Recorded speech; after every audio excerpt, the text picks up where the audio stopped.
I know you should, so I guess you might as well. This is the Mad For It podcast, the boys on the Road To Oasis 2025. Today we're going to talk everything Oasis, and we're going to start with news. So there's been lots of news. We haven't seen a lot since the Oasis boys started selling the tickets and everything came online. We haven't seen any interviews. We haven't seen any live performances until very recently, where Adam caught one, and he's about to tell us about that. Yeah, Liam at Wembley. Mixed thoughts, I think. Right. I was watching it slightly sozzled because, the boxing, it comes on at like 11 p.m. I didn't know he was going to play, but he walks out and a mixed reaction, it's fair to say, I would say. What did you guys think of it? I only saw a little clip of it. I've only seen a little snippet of it, but like looking at it online, it seemed to match what Liam Gallagher's been doing since Oasis finished. It didn't seem shocking to me. Like, he's never been the best singer live anyway, so it seemed all right. But I'm guessing if you've just paid loads of money and you're not really watching Oasis stuff often, you don't know that it's a bit of a shock to the system after paying 360 quid for a ticket. I think it was a lot of backlash about his voice and the performance, and I think it mostly came from people who were saying, who didn't get tickets, who were then like, oh, he's really bad. It's kind of qualified the fact I didn't get a ticket because I wouldn't want to see that anyway. And I was just like, okay. Do you think, though, that the second they've announced they're getting back together, it sort of removed any interest whatsoever in seeing Noel or Liam live? Because like, what's the draw there? Now they're getting back together. The whole point of why they've been successful solo is, they've had some good songs, but also it's been like they're playing Oasis. I'm seeing at least half of Oasis, whereas now that's not there at all. I think it's weird. Like, it's solely just people want to see the worst after everything that's happened. Yeah, if the tickets weren't as expensive, some people would be critical of it, but there's been such a backlash with the ticket sale that people are ready to jump on. Just any blood in the water, they're going to go for it. Yeah. Because also it's like a boxing match, so it's not a really focused gig kind of venue. Yeah, it's not like really for that, is it? big. He's in the round, acoustically live in the room. It's probably not set up right. It's for 3 songs. It's not the main focus, so they'll he had work boxing on gloves on as well when he was singing. Yeah, because like there'll be somebody there recording it from the TV company, and they'll be mixing it on whatever way they do. But it's going out live. There's no rehearsal. There's no getting it all ready and mastered like they would at like a Nebworth or something. So you're just getting that moment then. They're not touching it up. If they put it out as an album, they probably mix it. That's a lot of live music. They do that, and that's why you watch something at Reading Festival on TV and it sounds shit, like shitter than it did when you were there, and you're like, it didn't sound this bad. It's just all dependent on who's mixing it for the TV company as well. Do you think there's this like memory of Liam, especially in his voice, that exists, whereas actually he doesn't sound like that, and he hasn't sounded like that for a long time? Actually, people are criticising his voice, but that's not dissimilar to how he's sounded for a long time. I think, but kind of like Josh said, like, it's been enough time, and people that haven't caught up with it didn't really, if it's the first time you've heard them since 96, it's like, whoa, but it's been 30 years. And like, I think the best thing about the rock and roll voice is that it is gravelly and it is wrecked and it is a bit more raw. Like, you don't want him to sound pitch perfect, even though in your mind that might be how you think. But if you think about someone like, who's Vince Neil, the singer of Motley Crue? Yeah. Have you seen those videos going around where he's just like, it's terrible. Who's the guy, Frankie Valli? Frankie Valli, who's not singing who's at not all. even doing it. So you get Liam coming out and he's a bit gritty and he's a bit grundled. It's just like, that's what it is. But look, this year I saw like AC/DC, and again, like, Brian Johnson's voice, to be charitable, is not what it once was. Well, that's hard. But that doesn't mean I didn't enjoy it and it wasn't still amazing and didn't sing along with everything and the crowd weren't hyped and the performance wasn't brilliant. Are we actually going for Liam's voice? We're not. No. Really? Does it matter? Does it matter? Yeah, it does. It definitely does matter. Like, you need to go see a band and they sound good. Like, there has to be something there. You can't just go and be like, well, it sounded shit, but the energy was there. It's like that. Some bands can pull it off. AC/DC can be as loud as fuck, and he can just go or whatever. He did. But Noel sounds good live. Liam sounds fine live. Right. And when we go see him, they're going to tune it all up. You're going to hear it specifically for the venue. And that, and plus the energy of it as well. He literally played in the boxing at Wembley. It's the same venue we're seeing him. It's not. What, Wembley Stadium? Wembley Stadium. Was it at Wembley Stadium? At Wembley Stadium. And it wasn't even it wasn't in the middle, it was at the end. Yep. Exactly the same setup. It wasn't a big stage, admittedly. Yeah, but what's that? They're on tour doing definitely maybe stuff now. Mm-hmm. So they've just come in, flown in, probably set it up, had a sound check early in the day. They'd come back out and done it. It's a completely different situation. And yeah, I think people have listened to it and they're like, oh, well, this doesn't sound like the album because they have no other point of reference. They're not that into it.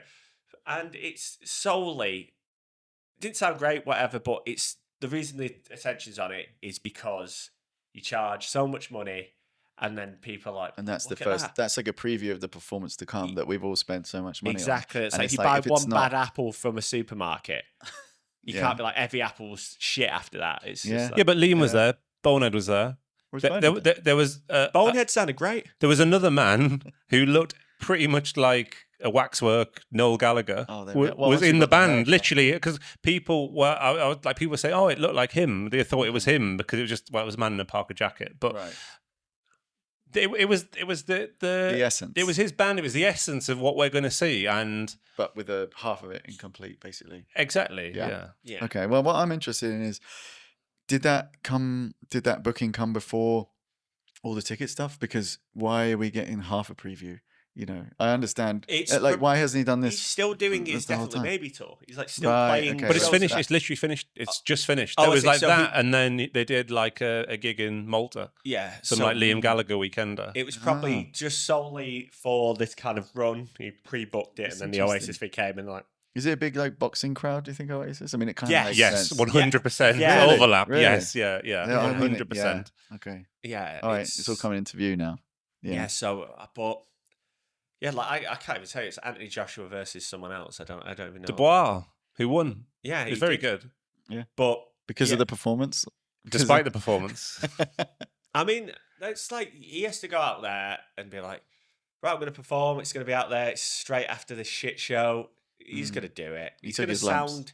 To be honest, he's probably going to sound the exact same when we're there, and it'll be wicked. But remember what we said the other time was that even if he didn't sing whatever the crowd would carry it, I think that kind of a voice, that kind of gravelly voice, we can just be on par with. That's why I think this performance is different to what it'll be like. Is that people were there for the boxing, and like I'm a very fair weather boxing fan. Like I watched like a Fury fight. I watched a couple of fights, but I'm certainly not hardcore. And I remember watching like the Tyson Fury fight months ago, and they got like a hip hop artist out before, and I'm like, just get on with the fight. You know, I'm here to watch the fight. I'm not here to watch music. And I can imagine that the crowd, even though we're saying there's the big overlap with Oasis, actually people are not there to watch Liam Gallagher. People are there to watch the fight. That's why I found it really interesting that he was there at this time.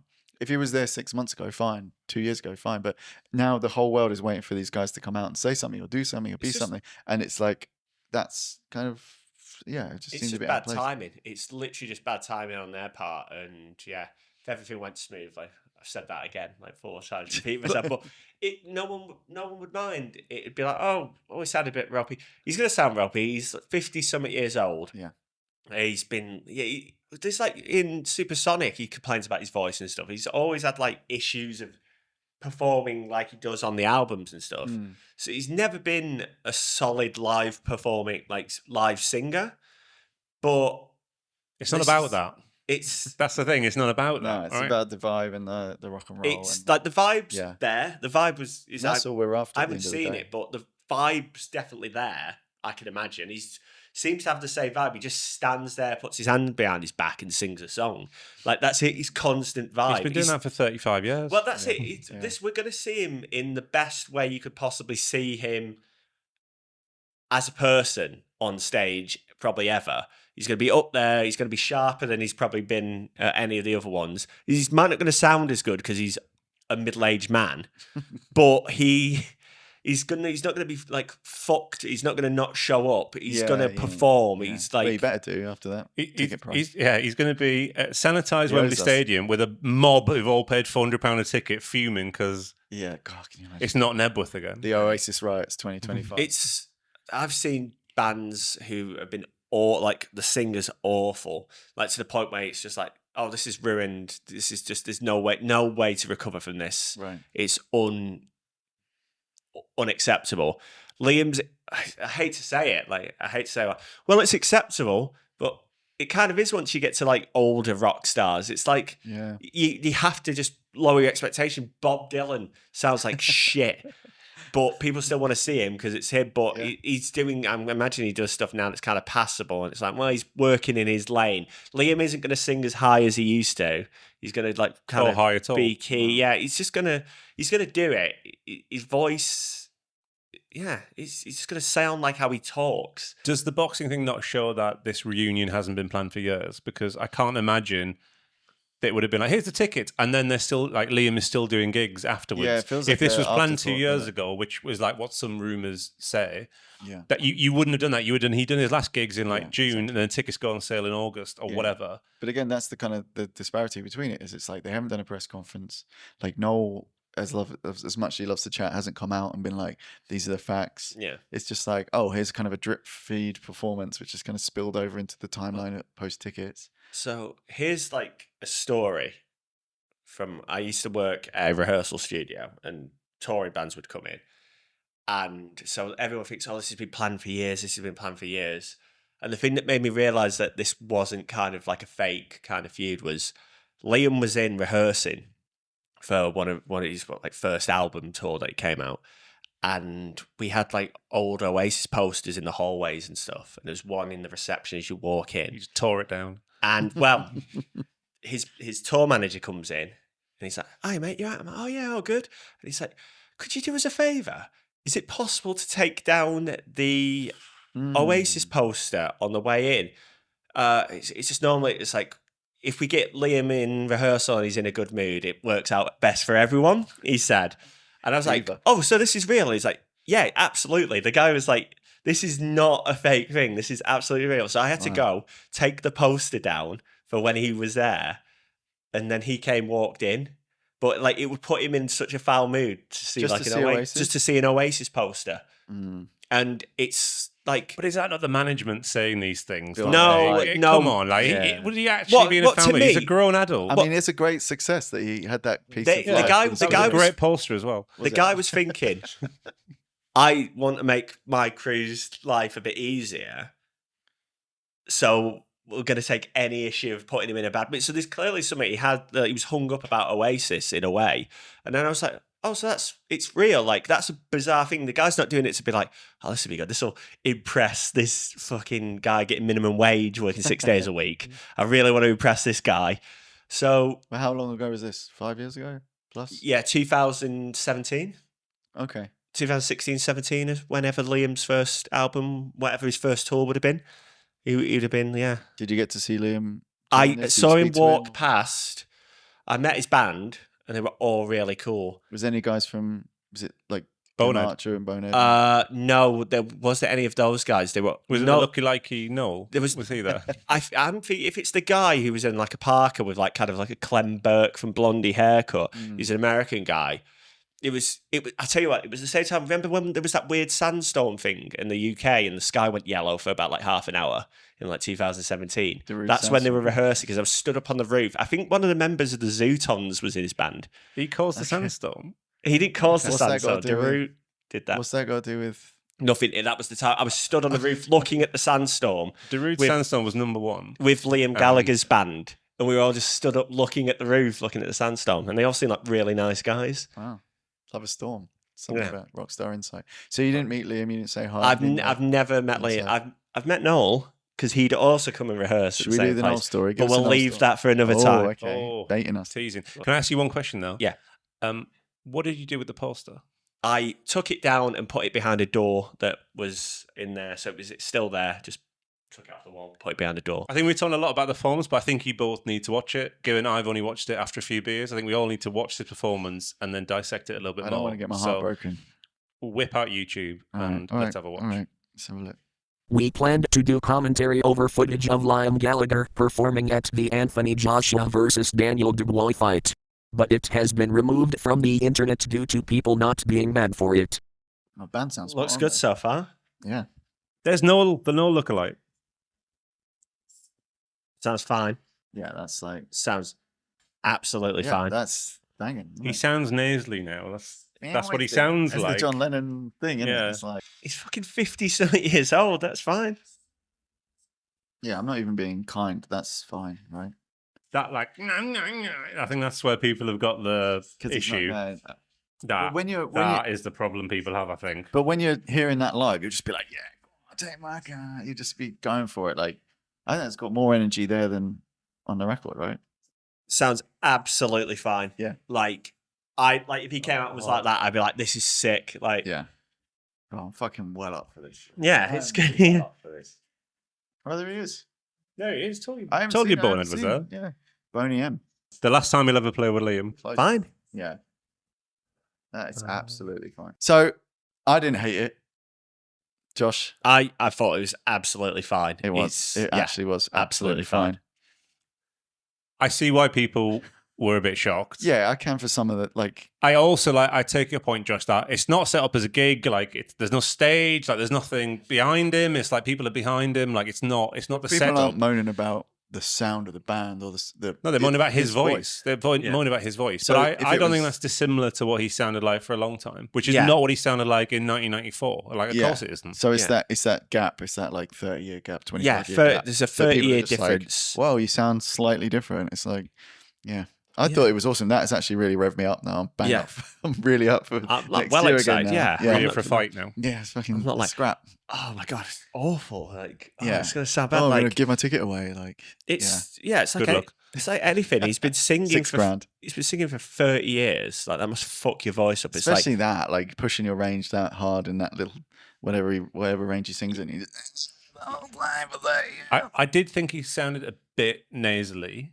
Right, but is that how you move it from your throat to up in your head a bit? Perhaps, and like, look, perhaps a bit ill. I don't know. Like, it didn't sound terrible, but also, but like, if someone's got a bunged up nose, that's like you're knackered. It sounds like singing and like because he's doing John Lennon. He's doing up here like this. I think he didn't sound like in '94, but he did sound like that in '99. Yeah, it depends where you're comparing it to. Like, if you compare it to '94, he doesn't sound the same. But if you're comparing this to like even the mid of their heyday, that is what he sounded like then, and sounds people like only that know those first two records really, like from memory. Unless you're like a diehard and you listen to it every day. Especially the old generation or whatever that have just since moved on, and we've just like. And again, having like no real audience to play off, which like the boxing ring is here, he's here. Everyone here has their backs to him, and they're sort of like turning around, looking over their shoulder. It's not. That's not a natural gig. Yeah, you're not. People are going out for a drink. Like, what's in front of them? That's all the dignitaries and the VIPs. Yeah. Like, do they care? They're there for the boxing. Like, it's not conducive to like him feeding off a crowd. Which is why I think it's weird that he did it in the first place. Like, why not just get like a rap star on, or like someone that's more relevant to like, it's nice and it's cool to see him, but it's like of all the people. I mean, there must have been hundreds of bands that have played with these big boxing matches, right? Or whatever stars, True. I guess because it was in the UK and they're usually in like Saudi now. They were like, let's get like a Brit.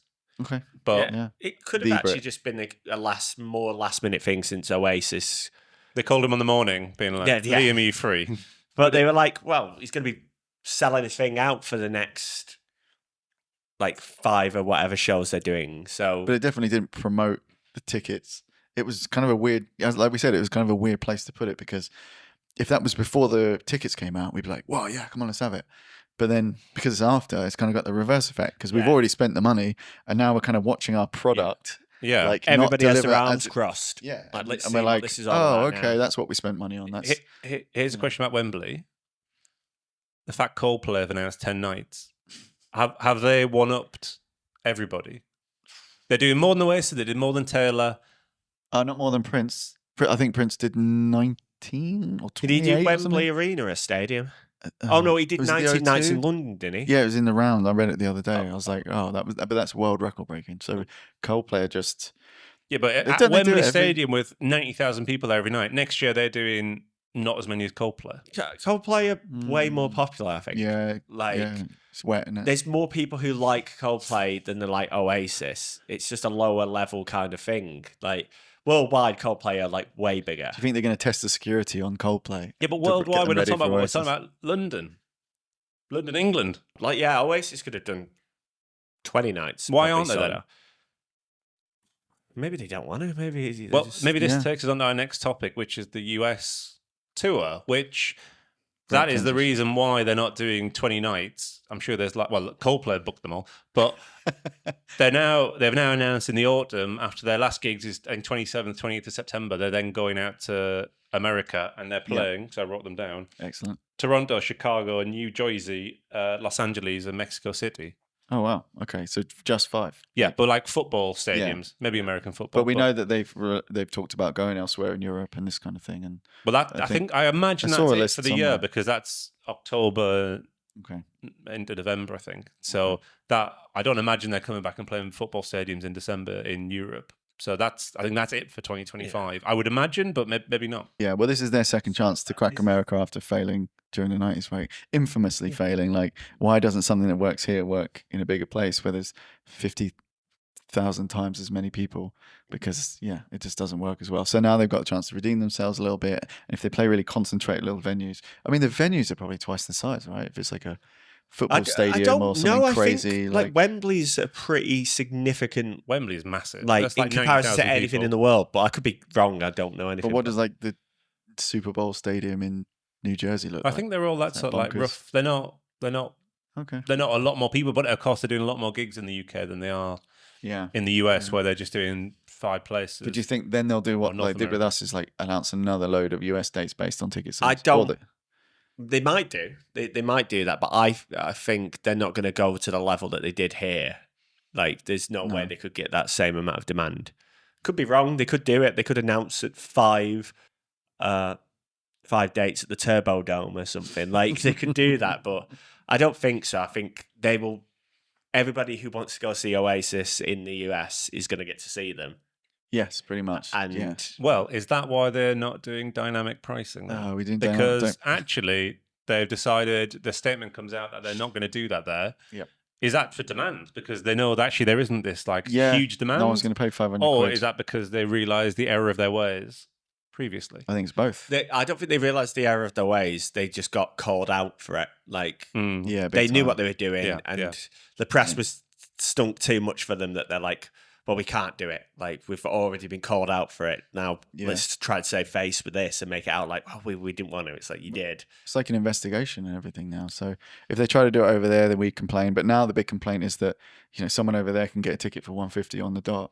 And we're the British fans, and we're the real fans, and we're the homegrown kind of people, and we got stitched up. But a bunch of Americans. But is that not the definition of dynamic pricing, where the demand is the most, you charge the most? There's more demand in the UK. They charge. I mean, that's if you're speaking from like a business, like a Ticketmaster's but that's business. It's Ticketmaster is what we're talking about. It's like a huge business. But it was so big that it just affected so many people negatively. And it's kind of soured the band for probably half the people that like them or were curious about just going to see them. Oh, okay, let's have a nice summer and go and see them. And now it's like they're not even worth it because they're just going to gouge you for all your money. And it's just I mean, if you think like that and it's ruined your life that you can't go to Oasis. Well, I bet there's a lot of hardcore fans. If you cared that much, you should be willing to pay as much as they were asking for. Wait till you see how much they charge for a pint at Wembley. I saw someone put a thing on Instagram of them pouring pints, and it was all just out of a bucket. I've seen that. And it was like 12 stadiums. I've been to Wembley, and it was like £8 for a can of Stella. Yeah. $4.40 as well. Yeah. We need to do that thing where people go to music venues early and like bury stuff in the ground.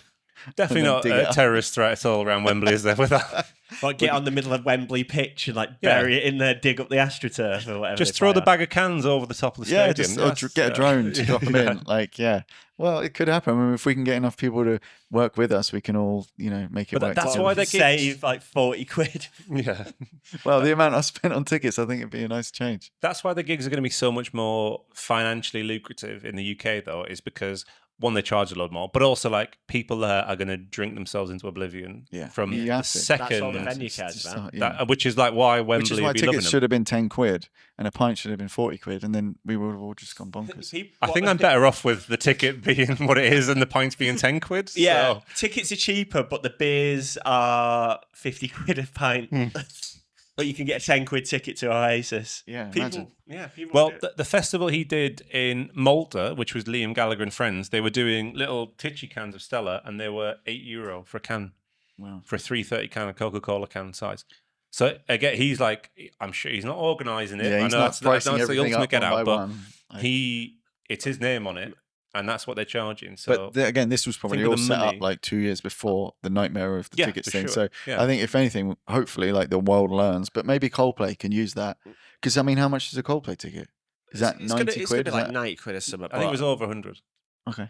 Yeah, but that's it. It's like Imagine- Coldplay will be fine. Imagine if the dynamic priced the bar. They You do get the that. They front do and it's that in like some in bars. America. A beer's now 25 quid. They do that in a 'cause the bar queues that are I went long. to based on, it's called like stock market thing. So if everyone in the bar Right. buys a pint of Guinness, Guinness goes up. And if no one's buying a rum and coke is down. So it's a way of like getting people to buy across the bar so they can saturate In- like.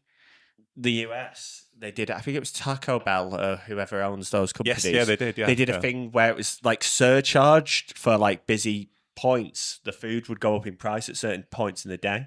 I think they pulled that because it had such a backlash. But that is dynamic pricing. Yeah. The demand is more at certain Yeah. times. So You want to eat? You can't afford it. Oasis follow the Taco Bell Yeah, yeah. formula. Yeah. Like that worked really well for them. Let's 80 just do quid that. hot dog. There we go.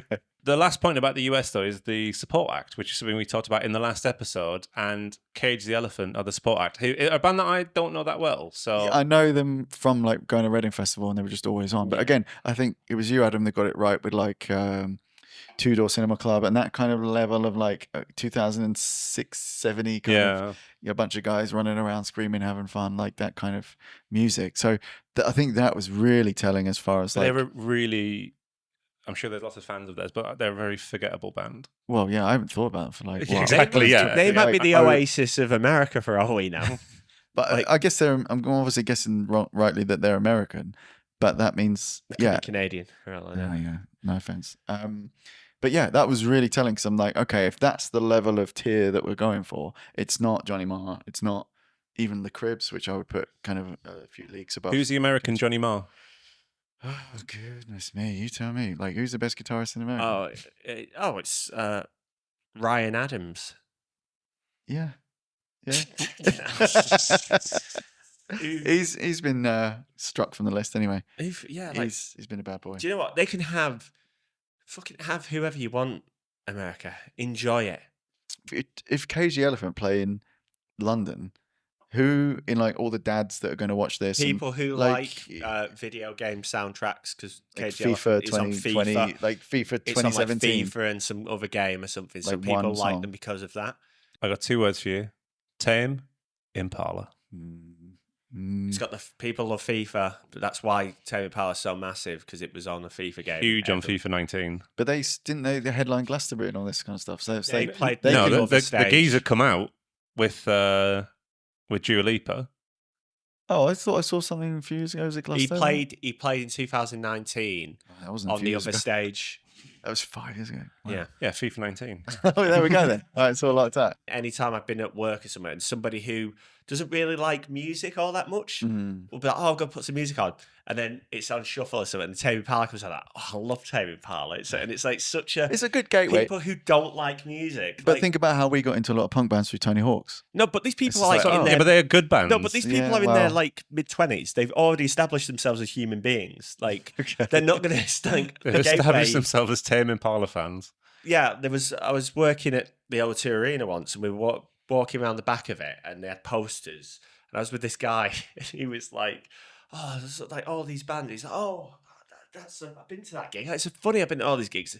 It's like, thing about me is like I'm really into music. Like I'm like a muse. I'm really into music.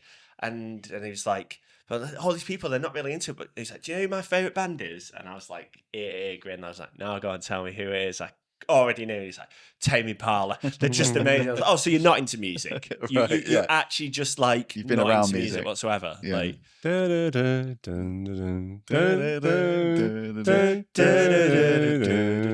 Thanks for listening as ever. We're on the road to Oasis 2025. Continue to join us via our socials, and we'll catch you guys next time. Cheers.